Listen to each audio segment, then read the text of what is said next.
Well, guess what? You're going to be in the same relationship, and you're going to have the same career, and you're going to have the same daily struggles, so your life will not be perfect. This is a really good self-help quiz, and you can run through it. Do you talk negatively about your body? True or false? Do you weigh yourself more than once a week? That's a big one. If you're weighing yourself a lot, this is a big, trigger for you. Exercise is an essential component during my day, meaning it's like the focus of my day. I have to find a way to get it in. I often compare my looks to others. I feel guilty or anxious. I cannot accept a compliment about my appearance. In order to change my weight, I have done things that are unhealthy, like crash dieting, fasting, taking laxative, excessive exercising, vomiting, or other ways of purging. I struggle to find happiness or contentment. I panic when I start to gain weight, and most of the time I'm dissatisfied with my body shape and size. So probably most of you could say, oh, I have some of those on there. Because what woman do you know that is not truly happy with their body shape and size, right? And there are those rare ones out there, right? But it takes a while to achieve that for a lot of people. Any questions about that? Again, this doesn't mean that you have an eating disorder. It just means that you're not happy with yourself and your body if you have a lot of truths to this statement. These questions, I should say. I have a client, this is not her drawing, but she started getting into drawing eyes. I love it. And so I picked it for this one because body image, like I said, is just a picture seen through your own eyes, your own mind. We look at each other and we're not going to tear each other apart, right? But you are the ones that criticize yourselves. It's a product of your imagination, but it feels as real as the body itself. It's a constant source of strength or a chronic source of pain. So this is something that if you really want to explore on your own body image, you can come to us to do it with a therapist. If you feel like you have the skills, you can do it on your own without getting into a depressive episode. But this is really the 5 aspects of body image. This was created a long time ago by Rita Freeman, the author of Body Love, Learning to Like Our Looks and Ourselves. And a lot of eating disorder treatment centers use this model at the very beginning when there wasn't a lot of research about body image dissatisfaction and distortion. So what truly comprises your perception of yourself is visually what you see when you're looking at a mirror, like what you're picking out, your flaws, right? Mentally, how you feel about just your body and yourself as a whole.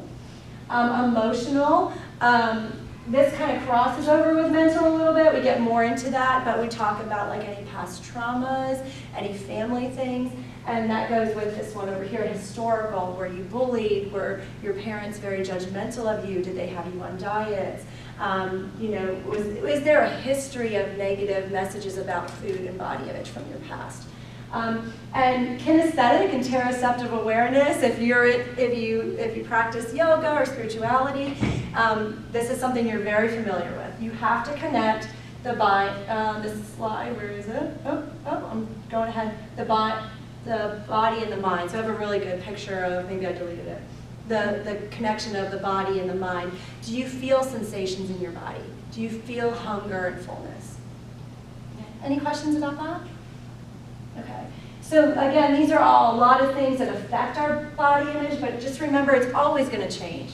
It'll change for lots of reasons. Just a few of them: hunger, illness, age, fatigue, stress, fashion trends, right? And then keep in mind it's a social affair. So somebody says one thing and your day could just be so devastated. Whereas you get a compliment and you dress up for the night and someone you love makes a compliment, that just can make your whole world. So on your own, these would be the ways to develop a more positive image. But if you need support, like I said, go to a counselor, come in, we would do this, one of our coaches would do this. It doesn't even have to be a counselor if you don't want to do therapy. It can just be a mentor or a coach that would do it with you. Practice intuitive eating. That is the #1 thing to achieve, and get a little bit more into this, your ideal body weight for your body. You eat when you're hungry, you stop when you're full, and that goes with the interoceptive awareness. You have to be aware of your body. and the sensations. What is a healthy body weight? You know, we're always we're changing it, we're trying to achieve a number. Do you know what your healthy body weight range is? Have you ever like found yourself like at a point where you were just like naturally at this point? Or are you constantly trying to change it? So that we get into that. What is your healthy body weight range? Be active but not excessive. Smash the scale, which we're going to do this Saturday at the NITA Walk. It's an obsessive mind game, you know, that we play. Love yourself, we've talked about. Speak your truth. Ask friends for support. You know, if you're going to a restaurant and it's filled with calorie information, just say, you know what, tell me 3 things that are on the menu that sound good. I'll pick one of those. Don't look at the calories. Don't stress yourself out. And decide how you wish to spend your energy. Rather than pursuing the perfect body image, maybe enjoying your friends, families, activities, careers, and life. Okay, so if I decide to pass on this whole self-acceptance perception idea, and I still want to get my bikini body ready for summer, you only have 3 months to go, so what do? Right? This is one of my therapists, Dr. Nari Jeter. She's our marriage and family therapist. This is her idea, and we're going to make like a little YouTube video for it. So what steps you take? 1, buy a bikini. And I had to put the male bikini on there, obviously. 2, put it on your body. And 3 is enjoy whatever your body is doing. So I love this, and we're going to try to come up with some different videos and stuff for it. So we're asking you to join the movement. Come as you are is the theme for the NITA Walk this weekend, and accepting self-acceptance.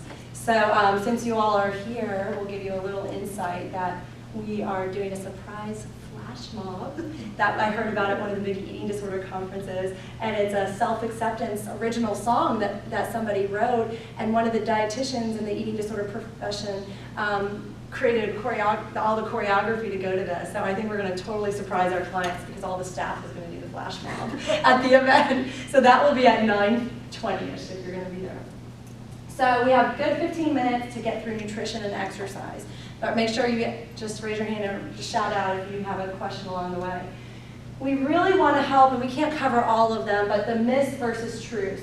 We allow our lives to be controlled by fad diets and obsessive exercise cycles, but where does our information come from? How many times is it really from a registered dietitian or licensed nutritionist? And are we trusting that our wellness professionals that we think have good information because that's what they're claiming to do, right, is wellness? Where are they getting their information from, though? So I really want to ask you to consider that. So this is Jennifer, one of our, I told you she is our street fighting, one of our dietitians, and this is Christy doing the scale smashing at last year's event.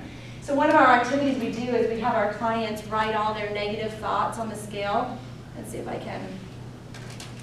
I'm not getting able to zoom in, but so I'll just read it to you. I'm fat, I need to lose weight, my stomach is huge, I'm too big, I'm ugly, blah, blah, blah, blah. And so there's a lot of other stuff. So anything, this is a great activity. Just get all your negative thoughts out of your head, and then we smash them in one of our body image groups. And then we'll do the same thing at the walk this weekend.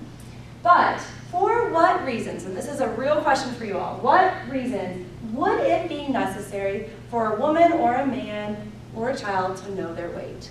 What is a true reason, a purpose of that scale, of why we should have scales in existence? How much medication? Thank you, that's one of them. Absolutely. Medically, doctors and surgeons, they need to know, anesthesiologists, how much medication should I give this person because it's based on your body composition, your weight. Any other reasons you guys can think of? Only if there's big swings in that number, it could indicate a health issue. Right, if you have a drastic change and you're not changing your diet, that's something, you're just dropping weight, right? Or gaining. Gaining, right, absolutely. That's it. Are there any others? And why do we all have scales that we? There is one more reason. If Yeah. you're a really small plane, you have to have your weight to balance the weight so the plane will fly. Yes, and I was thinking like I had that space one, yeah. shuttles and for astronaut, people who are Yeah. in space But really small flying. Class, which class is class here? Based on your childhood sports, they needed to know the weight based on what class you're going to be in. But why is that? Because they don't want somebody that's in Pop Warner football that weighs 180 to knock over somebody that's 70, Okay, a good point, yeah, even though they're the same age. right. Evening out the odds of boxing. Right. Yeah, and then that's just you're crushing somebody with your body weight. But unfortunately, those are the sports that are the highest rate of triggering for eating disorder development in men and young boys are sports. One with an eating disorder from his wow. childhood in wrestling, getting to a Yes. lower weight. Because right before a wrestling match or a boxing competition, those people are in the bathroom purging or dehydrating themselves so that they can meet the lower weight criteria, so they could be, but they are actually bigger and more powerful, but they want to get into that lower weight Or category. they often try to get to a weight going, I gotta eat. Vice versa, 20 yeah, hamburgers They before my start next to one. brain just when they're growing. right, right. Just as kids. So this is the main message. If our society doesn't, why do we have scales at our fingertips all day long and people control what they have to eat based on what the number is on the scale? But for what reason? Right? All right, so these are just some random stats, and I won't read them all to you, but I thought this one was, well, this one is pretty significant. 20 million women and 10 million men suffer from a clinically significant eating disorder. It's just not talked about. This one, 81% of 10-year-olds, male and females, are afraid of being fat. They're more worried about being fat than they're worried about their academic scores. Isn't that Or crazy? being fit. Right, yeah. This is the Division I athletes. Over 1/3 of female athletes demonstrated symptoms of placing themselves at risk for anorexia, and male athletes who are